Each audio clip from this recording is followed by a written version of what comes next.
सबसे पहले तो बताया गया है कि जिस पंडित जी महाराज को आप पूजा के लिए बुला रहे हैं उस आचार्य में 6 लक्षण होने चाहिए।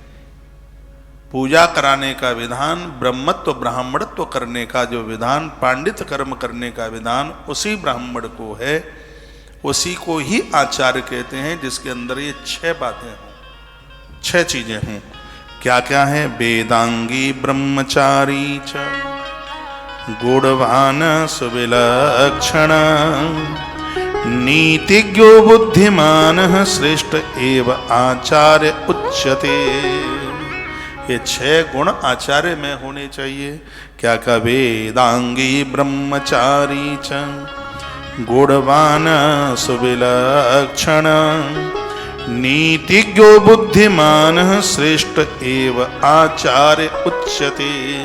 जिसके अंदर ये 6 गुण हैं उसको सर्वोच्च आचार्य के नाम से जाना जाता है।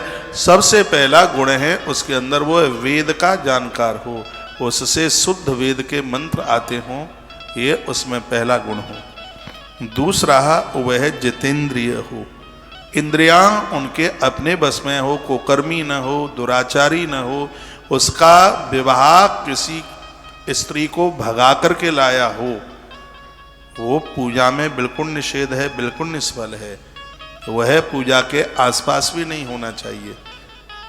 इंद्रियों को जीतने वाला ब्राह्मण तो पहले नंबर पर वेद को जानने वाला, दूसरे नंबर पर है वह जितेंद्रिय हो, तीसरा है कि वह गुणवान हो, उसके अंदर कोई दोष ना हो। तो देखिए ये जो 6 लक्षण हैं आचार्य में, बोलिए मत, अभी मेरा नंबर है बोलने के लिए।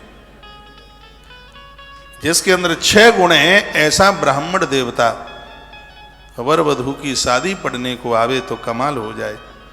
पहला है वेद को जानने वाला, दूसरा है जितेंद्रिय, तीसरा है गुणवान और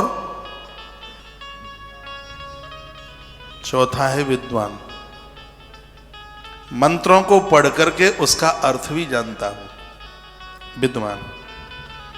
और 5वां है नीतिवान, नीति भी तो उससे आनी चाहिए, क्रिया भी उससे आनी चाहिए। और 6वां है सत्यवादी।